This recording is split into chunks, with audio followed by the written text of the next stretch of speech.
Topics to you. Previous video में हमने nomenclature के बारे में थोड़ा सा पढ़ा, नॉमेनक्लेचर को स्टार्ट किया हमने। Common naming, derive naming and IUPS ये हमारा पाथ था जिसमें से हमने स्टार्ट किया था लास्ट प्रीवियस वीडियो में कॉमन नेमिंग। कॉमन नेमिंग को फिर हमने क्लासीफाई किया था दो पार्ट में, आप देख सकते हैं प्रीवियस वीडियो को ओपन करके कि वहां पर मैंने दो पार्ट में उसे क्लासीफाई किया है। First hydrocarbon, naming of hydrocarbons, and then second one is naming of hydrocarbon derivatives. तो आज का जो टॉपिक है अपना वो है common naming of hydrocarbon derivative,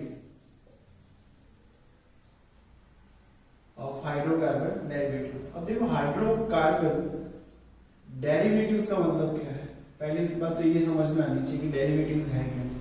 और डेरिवेटिव्स का मतलब ये है कि हाइड्रोकार्बन जैसे होते हैं, कार्बन और हाइड्रोजन से मिलके जो बनता है उसे हाइड्रोकार्बन डेरिवेटिव्स कहते हैं। अगर यहाँ पर हाइड्रोजन को किसी ग्रुप से रिप्लेस कर दिया जाए, तो सपोज मैं एक ग्रुप अटैच कर रहा हूं Z which is different from the hydrogen, तो हम कह सकते हैं it is a derivative of hydrocarbon. तो अकॉर्डिंग टू डेरिवेशन ऐसा हो सकता है कि ये जो Z ग्रुप है वो हो सकता है नॉन कार्बन हो, यानी कार्बन उसमें ना हो, ऐसा हो सकता है, पॉसिबल है। या फिर ऐसा पॉसिबल है कि उसमें कार्बन हो। तो according to this we can divide the nomenclature into two systems. First, अगर आपका ये डेरिवेटिव ग्रुप जो है वो कार्बन कंटेनिंग नहीं है तो उसे हम सिस्टम नंबर 1 में पढ़ते हैं। सिस्टम 1, या जैसे आप दूसरा नाम भी कई बार ऐसा देखा जाता है नॉन टर्मिनल भी कहते हैं, टर्मिनल सिस्टम। नॉन टर्मिनल का मतलब आपका एंड जो है वो कार्बन से नहीं होगा, यानी कि यहाँ पर फंक्शनल ग्रुप जो हो सकता है, यहाँ पर अल्कोहल हो, OH ग्रुप हो सकता है यहाँ पर थायो अल्कोहल हो सकता है यहाँ पर NH2 यानी कि इमाइन ग्रुप हो सकता है यहाँ पर ईथर ग्रुप, यानी ऐसा ग्रुप जिसमें कार्बन नहीं होते उनका नॉमेनक्लेचर जो किया जाता है वो सिस्टम नंबर 1 से हम करेंगे। देन सेकंड जो है वो सिस्टम नंबर 2 जिसमें नॉर्मली ऐसे फंक्शनल ग्रुप आते हैं जिसमें क्या होगा, कार्बन होगा। अब कार्बन होगा इसका मतलब इसे हम टर्मिनल भी कह सकते हैं। टर्मिनल का मतलब कार्बन होगा तो इसका मतलब एंड जो है वो उसी फंक्शनल ग्रुप से होगा। जैसे आपके पास है एल्डिहाइड ग्रुप कॉमन, COO जैसे एसिड ग्रुप कहते हैं, एस्टर हो सकता है। फिर कीटोन ग्रुप इसमें नहीं आता वैसे, पर हो सकता है कि कीटोन भी आप ले सकते हो। तो ये कॉमन एग्जांपल्स है जिसमें ऑयल हैलाइड भी हो सकता है, एमाइड ग्रुप भी हो सकता है, ठीक है। तो ये ग्रुप है जिनमें कार्बन आते हैं। तो कार्बन जहां पर आएंगे तो वो सिस्टम नंबर 2 में क्लासिफाई किया जाएगा कि सिस्टम नंबर 2 के अकॉर्डिंग हम उनका कॉमन नेमिंग करेंगे। अब ये जब आएगा तब हम नेक्स्ट देखेंगे कि इसे किस तरीके से करते हैं। आज जो इस वीडियो में हम कंसर्न करने वाले हैं वो सिस्टम नंबर 1 है कि भाई इनका नॉमेनक्लेचर कैसे करते हैं। ये सबसे ज्यादा इंपॉर्टेंट पार्ट है कि भाई किस तरीके से इनको नॉमेनक्लेट किया जाता है। चलिए अब डेरिवेटिव की बात करते हैं। जैसे मैं एक एग्जांपल देता हूं कि सपोज मेरे पास एग्जांपल है CH4 का। CH4 को हमने देखा था कि भाई ये है क्या, एक हाइड्रोकार्बन है। हाइड्रोकार्बन का जब हम नॉमेनक्लेचर करते हैं तो हम कहते हैं कि इसमें एल्केन है, सारा का सारा सिंगल बॉन्ड है, कहीं पर भी डबल या ट्रिपल बॉन्ड नहीं है। तो इसे हम एल्केन में देखेंगे। अगर एल्केन है तो नंबर ऑफ कार्बन कितना है, 1। तो अगर एक नंबर ऑफ कार्बन 1 है तो 1 एल की जगह क्या आएगा, मैथ, और इसका सफिक्स लगेगा एन। इसका मतलब इसका नाम है मीथेन। ये लास्ट हमने देख लिया था। अब इसके बाद डेरिवेटिव अगर बनाना है, डेरिवेटिव का मतलब इसमें से एक हाइड्रोजन मुझे रिमूव करना पड़ेगा, तो बनेगा CH3, एक वैलेंसी वैकेंट रहेगी कार्बन की जहां पर कोई भी ग्रुप अटैच हो सकता है। अब ये जो बना इस चीज को हम कहते हैं रेडिकल, ठीक है, इसे नाम देते हैं रेडिकल। अब रेडिकल का मतलब ये है कि whenever carbon has a vacant orbital, vacant valency, यानी कि वो सेटिस्फाई नहीं है, तो उसे हम कहते हैं रेडिकल है। अब ये रेडिकल जो है इसका नॉमेनक्लेचर हम किस तरीके से करेंगे, चलिए देखते हैं। If a single valency is vacant from any type of carbon, जैसे मैं एक एग्जांपल ले रहा हूं CH4 का, तो इसमें से मैं एक वैलेंसी वैकेंट करता हूं तो क्या बनेगा, CH3 एक वैलेंसी वैकेंट है, तो इसका जो भी नाम है उसके पीछे आप सफिक्स लगा दो Y है। जैसे इसका नाम है मीथेन, तो यहाँ पर एक कार्बन है तो आप लगा दो Y है, तो नाम हो जाएगा methyl. That is most important. अगर यहाँ से एक और वैलेंसी आप वैकेंट करते हो, दूसरा हाइड्रोजन आप निकालते हो, तो क्या बनेगा, CH2 दो वैलेंसी वैकेंट रहेगी। अब उस केस में आप लगा दो लीडिंग, सफिक्स लगा के लीडिंग। अब लीडिंग का मतलब ये है कि इसके अंदर जितने कार्बन है, एल्क लीडिंग इसके नाम दिया जाता है। एल्क का मतलब क्या है, number of carbon, elk leading. अगर एक कार्बन है तो मिथिल लीडिंग। अगेन इस रेडिकल में से अगर मैंने सपोज एक और हाइड्रोजन निकाल दिया तो आपके पास 3 वैलेंसीज वैकेंट रह जाएंगी, तो इसका नाम होगा एल्काइल लिडाइन। अब लिडाइन का मतलब 3 वैलेंसी वेकेंट है। ये कॉमन नेमिंग में रेडिकल्स के नोमेनक्लेचर में ऐसे वर्ड्स दिए गए थे। जैसे सपोज यहाँ पर मैं कोई भी फंक्शन को अटैच कर देता हूँ, यहाँ पर सपोज मैंने OH अटैच किया एग्जाम्पल के फॉर्म में, OH अटैच कर रहा हूँ तो CH3OH, तो इसका एक वैलेंसी वेकेंट है। अगर इस फंक्शन को मैं हाइड कर दूं तो आपको दिखेगा CH3 है यहाँ पर, जिसकी एक वैलेंसी वेकेंट है।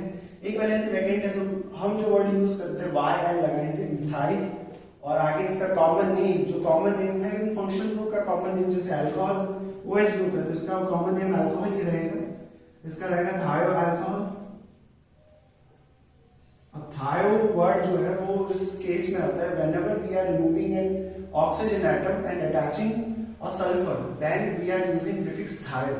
तो यहाँ पर थायो वर्ड हम यूज करेंगे। अल्कोहल इसका कॉमन नेम है OH, उसमें से एक ऑक्सीजन रिमूव किया और एक सल्फर में ऐड कर रहा हूं, तो यहाँ पर हम एक वर्ड यूज अटैच करेंगे जिसे हम कहते हैं थायो अल्कोहल। देन ये तो कॉमन है अमाइन ग्रुप एंड ये है ईथर। तो ऐसे कॉमनली जो नई नेम है उन्हीं को हम अटैच कर देंगे। तो इसका नाम क्या होगा आपके अकॉर्डिंग? मिथाइल, बिकॉज एक वैलेंसी वेकेंट है, एंड देन OH इसका मतलब अल्कोहल। तो ये कॉमन नेम हो गया इसका। इतना तो ठीक है कि भाई ये हम कर सकते हैं। बट जैसे सपोज आपके पास ऐसा है कि CH3CH2OH है अल्कोहल के केस में, यानी कि एक वैलेंसी जो है वो इस तरीके से वेकेंट है, तो यहाँ पर 2 कार्बन एक वैलेंसी वेकेंट, तो हम लगाएंगे क्या YL सफिक्स। एल्किन की जगह पर क्या आएगा? 2 कार्बन इसलिए एथ, तो नाम हो गया इथाइल। इसकी सेकंड वैलेंसी अगर वेकेंट करूंगा तो सेकंड वैलेंसी कुछ इस तरीके से वेकेंट होगी कि दोनों एक कार्बन से भी जा सकता है। हो सकता है कि सेकंड वैलेंसी वेकेंट करने के लिए दोनों वैलेंसी में से एक वैलेंसी दूसरे पास वाले कार्बन से हम वेकेंट कर सकते हैं। अब इस केस में दोनों अलग अलग केस है। अगर इसे मैं इथिलीडीन नाम देता हूँ, इथिलीडीन का जैसा मैंने आपको कहा कि भाई अगर आपके पास 2 वैलेंसी वेकेंट है किसी रेडिकल में, तो हम वर्ड जो सफिक्स यूज करते हैं वो क्या है? लीडिंग सफिक्स है। तो 2 कार्बन है तो इथिलीडीन इसका नाम हो जाएगा। अगर मैं इसे इथिलीडीन कहता हूँ तो इसे मैं इथिलीडीन नहीं कह सकता, दोनों के नॉमेनक्लेचर अलग अलग हो जाएंगे। तो इसे हम देते हैं लीन वर्ड डायरेक्टली लगाया जाता है, ठीक है। तो इसका नाम हो जाएगा इथाइलीन, ETH एथ का इथाइल, लीन LENE, लीन। इस तरीके से आप कॉमन नेमिंग कर सकते हैं। देन अभी इससे आगे थोड़ा सा जाएंगे तो अब किस तरीके से हम इसे नॉमिनेट करेंगे हम देखते हैं आगे। कि देखिए जैसे अभी तक हमने जो देखा उसके अकॉर्डिंग कि एक वैलेंसी वेकेंट है तो आप YL लगा रहे हैं, 2 वैलेंसी वेकेंट है तो लीडिंग लगा रहे हैं, एक वैकेंसी 3 वैलेंसी वेकेंट है तो आप लीडाइन लगा रहे हैं। तो इस तरीके से आगे जो है नॉमेनक्लेचर सिस्टम, लंबी चेन अगर हमारे पास है, कोई ज्यादा डेरिवेटिव बन रहा है तो उसका नॉमेनक्लेचर कैसे करेंगे, लेट अस सी।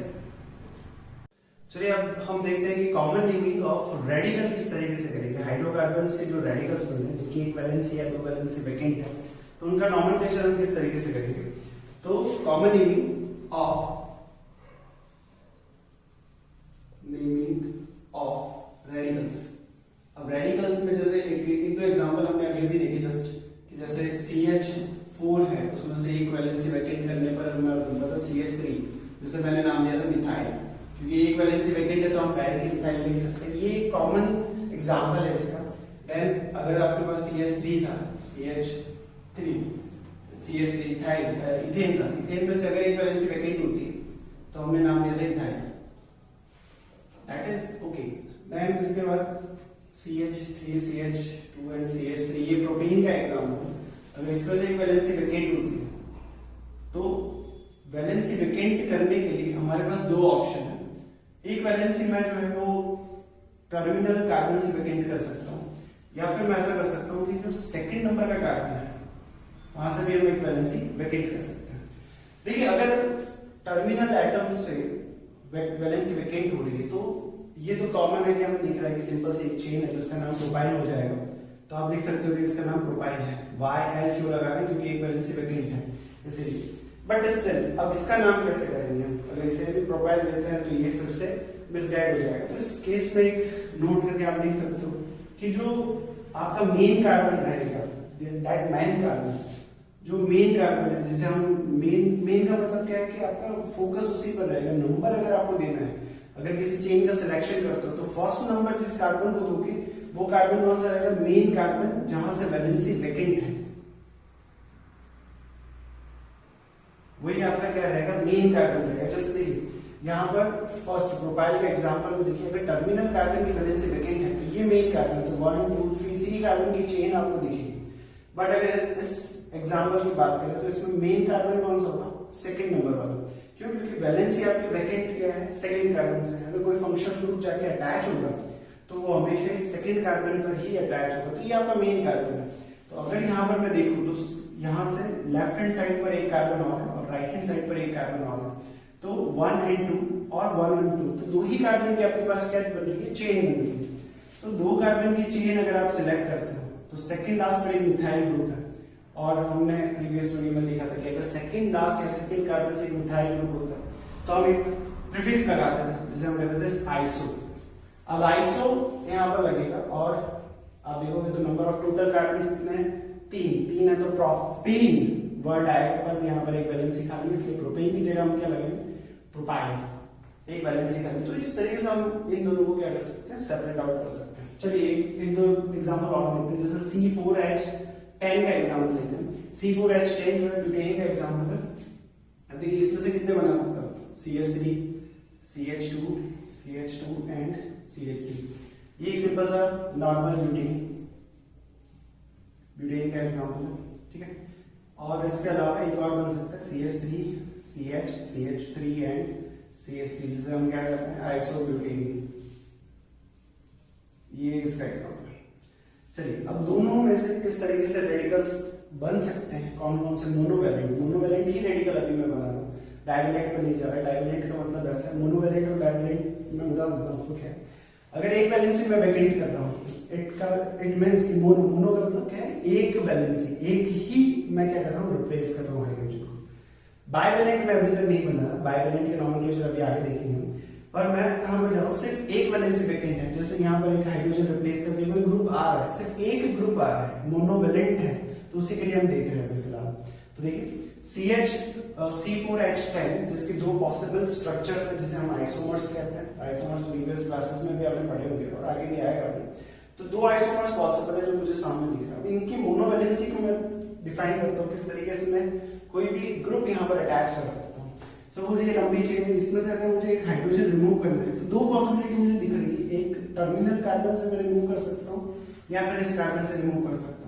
कोई ऐसा सोचता है कि भाई इस कार्बन से भी कर सकते हैं सर, पर ऐसा नहीं है, पॉसिबल ही नहीं। क्यों? अगर इससे करो या इससे करो, दोनों बात एक ही है, सेम कार्बन, सेम, ये दोनों भी सेम पोजीशंस पर है, तो दोनों में से किसी एक पर करेंगे तो भी चलेगा। तो CH3 CH2 एंड CH2 एक वैलेंसी वैकेंट है। देन CH3 CH2 CH एक वैलेंसी वैकेंट है और यहाँ पर CH3। तो ये मोनोवैलेंट रेडिकल्स दो पॉसिबल हैं जो किसके, नॉर्मल ब्यूटेन के।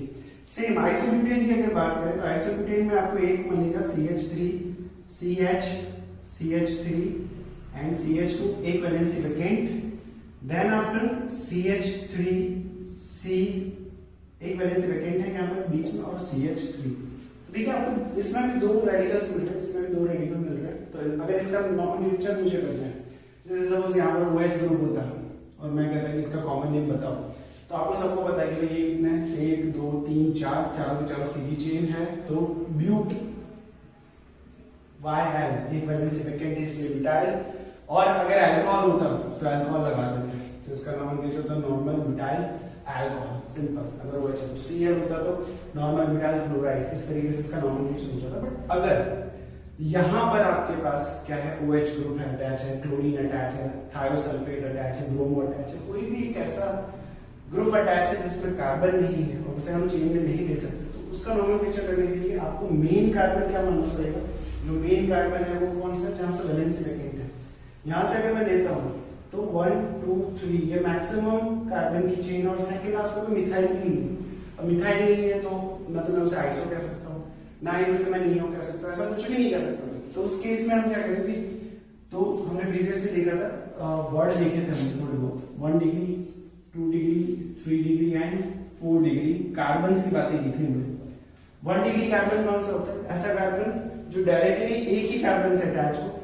2 डिग्री कार्बन या जिसे सेकेंडरी कार्बन भी कहते हैं, एक ऐसा कार्बन जो डायरेक्टली कितने कार्बन से अटैच हो, 2 कार्बन से अटैच हो। 3 डिग्री है टर्शियरी कार्बन जो डायरेक्टली कितने कार्बन से अटैच होता है, 3 कार्बन से अटैच होता है, उसे हम क्या कहते हैं 3 डिग्री यानी टर्शियरी कार्बन। और क्वाटरनरी है 4 डिग्री से होता है जो डायरेक्टली 4 कार्बन से अटैच है। तो यहाँ पर आपको जो कार्बन दिख रहा है वो कैसा है 2 डिग्री यानी सेकेंडरी कार्बन।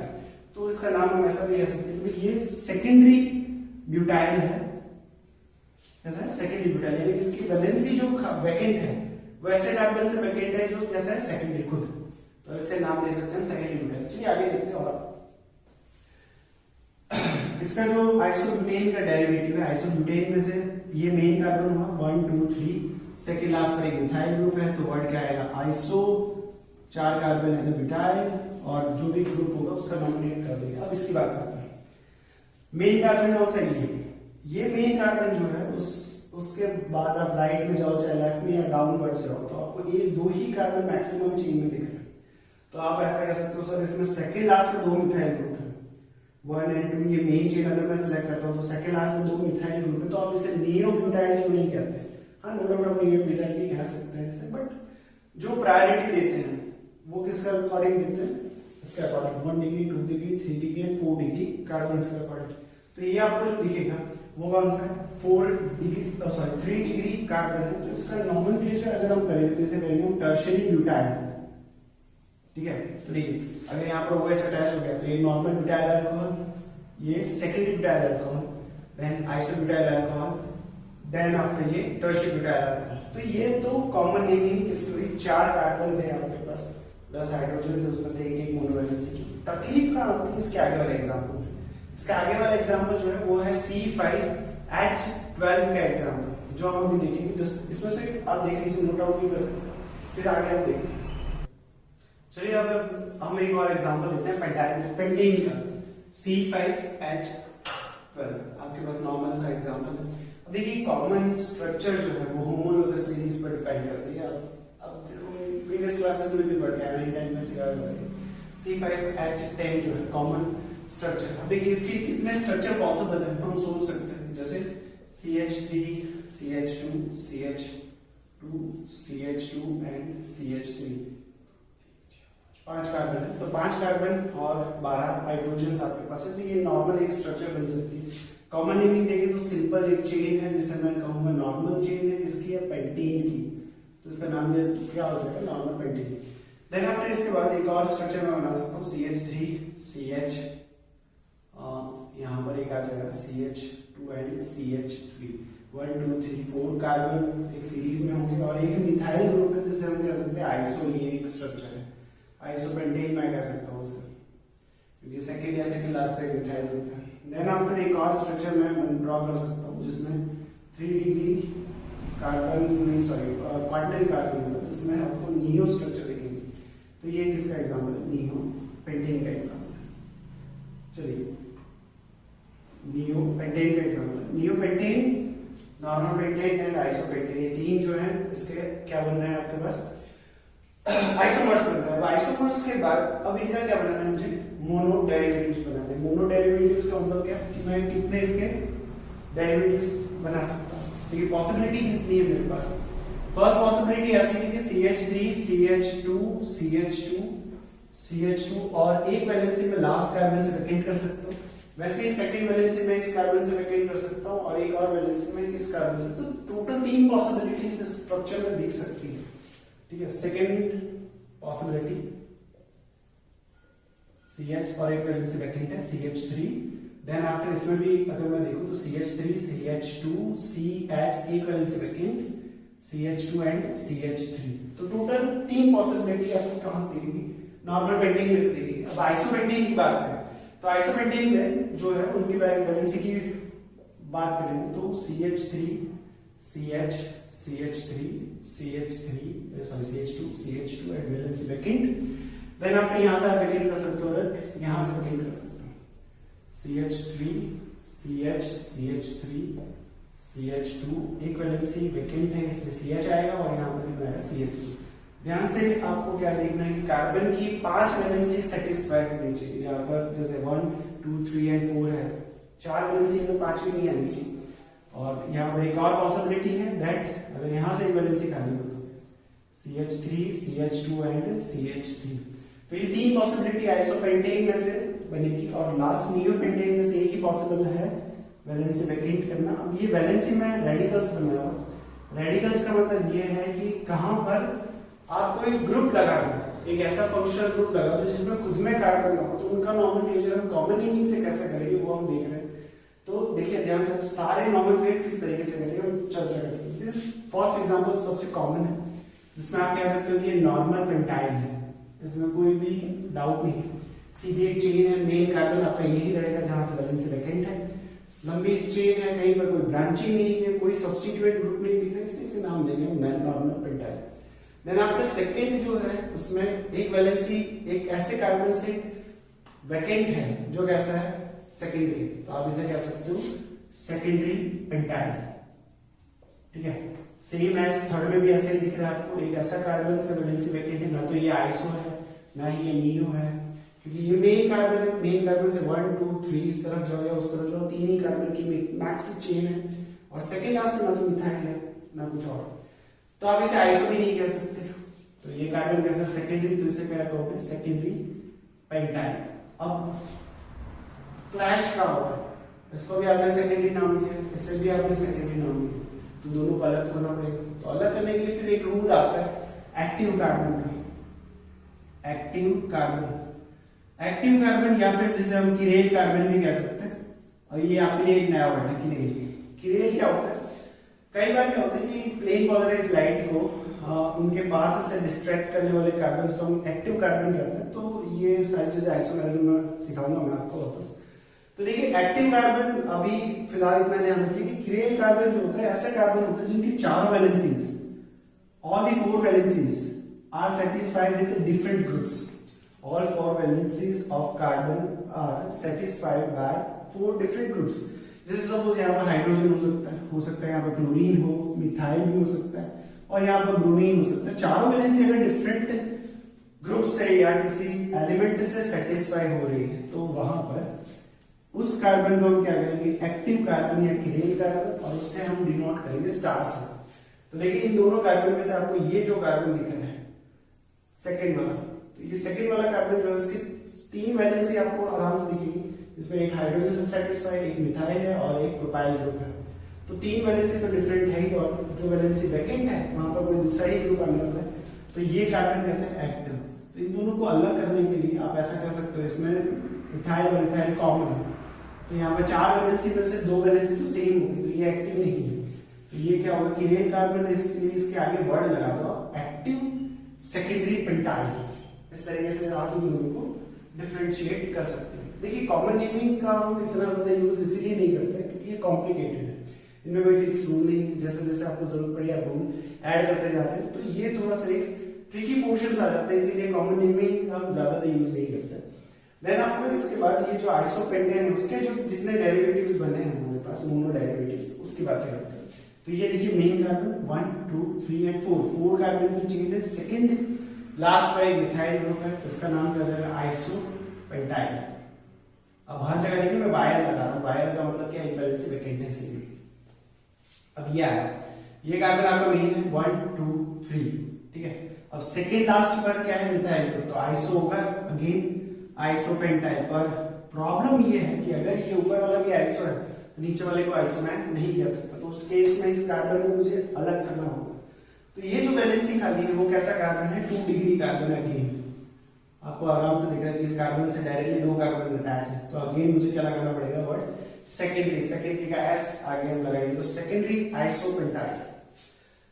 देन ये वाला, तो इसके आगे देखो आप, तो आपको क्या दिखेगा 2 मिथाइल अलग से दिखेंगे और एक क्या है इथाइल ग्रुप है, टर्शरी आपको दिखेगा, तो ये आप कह सकते हो टर्शरी पेंटाइल। ठीक है, टर्शरी पेंटाइल आप कह सकते हो। और ये जो है वो 1 2 एंड 3 कॉमन चेन और सेकंड लास्ट में 2 मिथाइल है, तो इसे हम नियोपेंटाइल भी कह सकते हैं। ठीक है, तो इस तरीके से ये पूरा नॉमेनक्लेचर किया जाएगा। हर जगह पर सपोज यहाँ पर मैं OH लगा देता हूँ तो यहाँ पर क्या हो जाएगा नॉर्मल पेंटाइल अल्कोहल, फिर अगर यहाँ पर OH लगा दिया तो active secondary pentyl alcohol, then यहाँ पर अगर OH लगा देता हूँ तो सेकेंडरी पेंटाइल अल्कोहल, देन यहाँ पर अगर OH लगा देते तो आइसोपेंटाइल अल्कोहल। इस तरीके से हम नॉमेनक्लेचर कर सकते हैं सबका। अभी तक का जो चीज़ है मैंने समझाई आपको, उसमें से अगर कोई भी डाउट है तो आप वहाँ पर कमेंट में लिख सकते हैं, तो आपका वो वापस सॉल्व मैं आपको क्वेश्चन या लिंक के थ्रू या किसी और तरीके से मैं आपका सॉल्व आउट कर दूंगा। अब आगे जो दूसरे कॉमन नेमिंग है वो हम देखते हैं, ठीक है। ओके चलिए, अब जो बाकी बचे हैं जिनका कॉमन नेमिंग हम किस तरीके से करेंगे, चलिए उनके बारे में देख लेते हैं। जैसे अगर आपके पास एक एल्कीन है, इथीन में से एक वैलेंसी आप वेकेंट करते हैं तो उसे हम नाम देते हैं विनाइल। एक 2 कार्बन, एक डबल बॉन्ड और एक वैलेंसी वेकेंट, तो उसका नाम देते हैं विनाइल। जैसे अगर यहाँ पर Cl आ रहा है तो उसे हम कहेंगे विनाइल क्लोराइड, अगर यहाँ पर OH आ रहा है तो विनाइल अल्कोहल, इस तरीके से उसका नाम करेंगे। देन आफ्टर 3 कार्बन, एक डबल बॉन्ड है आपके पास और उसमें से एक वैलेंसी आप वेकेंट कर रहे हैं तो उसे कहते हैं एलाइल। कई बार क्या होता है कि आपको कॉमन नेमिंग में जैसे जैसे आप आगे जाते जाते ऑर्गेनिक केमिस्ट्री में और ज्यादा डीप में जाएंगे तो कई ऐसे ग्रुप्स भी होते हैं, रिएजेंट होते हैं जो एलाइलिक पोजीशंस पर अटैक करते हैं। अब एलाइलिक पोजीशंस आपको पता होनी चाहिए। जैसे एक सबसे बेस्ट एग्जांपल है NBS का, NBS आगे पढ़ेंगे तो वहां पर जो ब्रोमीन अटैक करता है तो वो ब्रोमीन जो है वो एलाइलिक पोजीशंस पर अटैक करेगा। तो यहाँ से आपको पता चलेगा कि एलाइलिक पोजीशन कौन सी है। तो डबल बॉन्ड का 3rd कार्बन, ठीक है, वो उसकी एलाइलिक पोजीशन है, जहां से डबल बॉन्ड स्टार्ट होगा उसका 3rd पोजीशन, तो इसे क्या कहते हैं एलाइल कहते हैं। क्लोरीन है तो एलाइल क्लोराइड, जैसे मैंने एक एग्जांपल आपको यहाँ पर भी दिया CH2 double bond CH single bond CH2 Cl, ठीक है। तो इसका अगर कॉमन नेमिंग करेंगे हम तो जहां से ग्रुप अटैच है वो मेन कार्बन हुआ आपका, 3 कार्बन है, एक डबल बॉन्ड है तो इसे क्या कहेंगे एलाइल, और Cl को क्या कहते हैं क्लोराइड, तो इसका नाम क्या हो जाएगा एलाइल क्लोराइड, इस तरीके से। देन आफ्टर 3 कार्बन है और एक ट्रिपल बॉन्ड अगर आपके पास है और उसमें से एक वैलेंसी आप वेकेंट कर रहे हैं तो उसे नाम देते हैं प्रोपार्जिल, ठीक है। देन आफ्टर एक बहुत ज्यादा कॉम्प्लिकेटेड तो नहीं है बट कह सकते हैं ट्विस्टिंग क्वेश्चन जहां से बनते हैं, जैसे बेंजीन रिंग है आपके पास। अब बेंजीन रिंग है क्या कि साइक्लिक चेन है आपके पास, एरोमेटिक कंपाउंड है, एरोमेटिक अगेन एक बहुत ही अच्छा वर्ड है एरोमेटिक। अब एरोमेटिक क्या है ये भी अभी हमें पढ़ना बाकी है, आगे आएगा अपने धीरे धीरे, अभी बेसिक्स पर चल रहे हैं। तो देखिए बेंजीन रिंग जो है, बेंजीन इसका कॉमन नेम बेंजीन है। बेंजीन का मतलब क्या होता है, एक 6 कार्बन की साइक्लिक चेन जिसमें 3 डबल बॉन्ड है जो साइक्लिक रोटेशन करता रहता है, इसीलिए यहाँ पर रोटेशन का सिंबल बनाया गया। तो ये बेंजीन है। बेंजीन में से जो यहाँ पर एक हाइड्रोजन है, हिडन एक हाइड्रोजन होता है, तो ये जो हाइड्रोजन उसे रिप्लेस करके अगर आप एक वैलेंसी वेकेंट करते हो तो उसका नॉमेनक्लेचर किया जाता है फिनाइल, ठीक है। जैसे OH यहाँ पर Cl आ गया तो फिनाइल क्लोराइड भी कह सकते हो, CH3 आ गया, CH2 आ गया, कुछ भी आ गया, तो उस तरीके से फिनाइल उसको एज ए नेम देंगे। फिर अगर बेंजीन रिंग पर CH3 है तो उसका कॉमन नेम होता है टॉलुइन। टॉलुइन में से CH2 में से अगर एक हाइड्रोजन जाता है, वेकेंट है हाइड्रोजन, एक वैलेंसी वेकेंट है, तो उसे नाम देंगे बेंजाइल।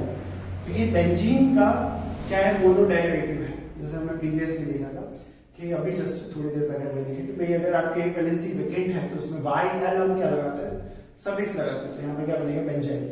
2 वैलेंसी वेकेंट कर रहे हो, सेकंड वैलेंसी वेकेंट कर रहे हो तो बेंजाइलिडीन, लीडीन इसमें क्या लगेगा, सफिक्स लगेगा, या फिर इसे क्या कह सकते हैं बेंजल कह सकते हैं, ठीक है। इसका दूसरा नाम क्या है बेंजल। अगर इसमें से सेम 3rd वैलेंसी भी आप वेकेंट कर रहे हो तो 3rd वैलेंसी जैसे वेकेंट होगी तो बेंजाइलिडीन सॉरी बेंजिलिडाइन या फिर बेंजो वर्ड हम इसके लिए यूज करते हैं। जैसे कॉमनली जो कंफ्यूजन आता है वो है, एक एग्जांपल मैं आपको दे रहा हूं, क्लोरोबेंजीन और बेंजाइल क्लोराइड, दोनों में से कौन सी स्ट्रक्चर क्या बनेगी, ये सबसे बड़ा कंफ्यूजन है। जैसे क्लोरोबेंजीन का मतलब क्या है कि बेंजीन रिंग आपके पास है और उसके ऊपर आप क्लोरीन अटैच करेंगे, क्लोरोबेंजीन। फिर बेंजाइल क्लोराइड, जैसे हमने कहा कि बेंजीन रिंग पर एक CH2 ग्रुप जिसकी एक वैलेंसी वेकेंट हो उसे बेंजाइल कहते हैं, तो आप बना दीजिए, ये हो गया बेंजाइल और ये CH2 ग्रुप और ये वैलेंसी वेकेंट है जहां पर आप अटैच करेंगे तो क्लोरीन। तो दोनों में थोड़ा सा ही फर्क है बट स्टिल कंफ्यूजन्स रहते हैं, क्लोरोबेंजीन और बेंजाइल क्लोराइड, ये नंबर के लेके क्वेश्चंस। देन आफ्टर जो अभी आप इस बार हमने पढ़ा, इस वीडियो पे जो हमने पढ़ा उसके थ्रू थोड़े से 2-3 एग्जांपल्स, ठीक है। इसके अलावा भी आप एग्जांपल कहीं से भी प्रेफर कर सकते हैं, आपके बुक्स में भी मिल जाएंगे, NCERT है, ठीक है, प्रदीप की बुक्स आती है, बहुत सारी बुक्स हैं जिनमें ऐसे एग्जांपल्स आपको मिलेंगे, आप करने की कोशिश करेंगे तो वो भी जाएंगे। जैसे ये एक एग्जांपल मैं आपको दे रहा हूँ, CH3 CH2 CH CH3, तो यहाँ पर जो मेन ग्रुप है वो जिस कार्बन से अटैच है वो मेन कार्बन होगा, 1 2 और 3 की चेन बनेगी, आइसो नियो ऐसा कुछ भी नहीं है, बट ये कैसा है सेकेंडरी, ठीक है। और वो भी कैसा है एक्टिव, क्योंकि ये क्या है चारों वैलेंसी अलग अलग है, तो ये एक्टिव सेकेंडरी अल्कोहल है, पर कौन सा, 1 2 3 4 यानी कि ब्यूटाइल अल्कोहल है, ठीक है। अब देखिए कई बार क्या होता है कि अगर सेकेंडरी वर्ड का यूज अगर एक्टिव वर्ड का यूज अगर हमें नहीं करना पड़े तो आप नहीं करते तो भी चलता है, कोई दिक्कत वाली बात नहीं। आप सेकेंडरी ब्यूटाइल अल्कोहल लिख सकते हैं। बट अगर जैसे पेंटाइल के केस में आता है, पेंटाइल के केस में क्या है कि सेकेंडरी और एक्टिव सेकेंडरी दोनों अलग अलग होते हैं, तो उस केस में आपको नेसेसरी है कि एक्टिव लगाना पड़ेगा। इस केस में आप एक्टिव नहीं भी लगाते, डजंट मैटर, वो ठीक है, चलेगा, क्योंकि दूसरी कोई पॉसिबिलिटी नहीं है सेकेंड ब्यूटाइल बनाने की। देन आपने यहाँ पर देखें तो थायो अल्कोहल आपके पास सब्स्टिट्यूएंट ग्रुप है, तो ग्रुप के साथ अटैच कार्बन आपका मेन कार्बन है 1, 2 एंड 3, सेकेंड लास्ट मिथाइल है, तो इसका नाम हो जाएगा आइसो। आइसो और 4 कार्बन, तो आइसो ब्यूटाइल थायो अल्कोहल। ओके, इसका नाम अभी हमने किया था। और ये अमाइन जो है उस नियो आपको दिख रहा है कि सेकेंड लास्ट से 2 या फिर टर्शरी अमाइन भी आप इसे कर सकते हैं। टर्शरी अमाइन, टर्शरी क्यों? क्योंकि टर्शरी अमाइन का मतलब कि ये 3 डिग्री से अटैच है। देखिए, सॉरी टर्शरी नहीं होगा इसका मतलब, आप देखिए ये बहुत अच्छा एग्जांपल है। देखिए अमाइंस के केस में क्या होता है, नाइट्रोजन जो है अगर वो डायरेक्टली एक कार्बन से अटैच है तो उसे प्राइमरी अमाइन कहते हैं। ठीक है, अगर नाइट्रोजन 2 कार्बन से अटैच है, ठीक है, तो उसे हम कहते हैं सेकेंडरी अमाइन। और अगर नाइट्रोजन 3 कार्बन से अटैच है, ठीक है, तो उसे हम कहते हैं टर्शरी अमाइन। Okay done.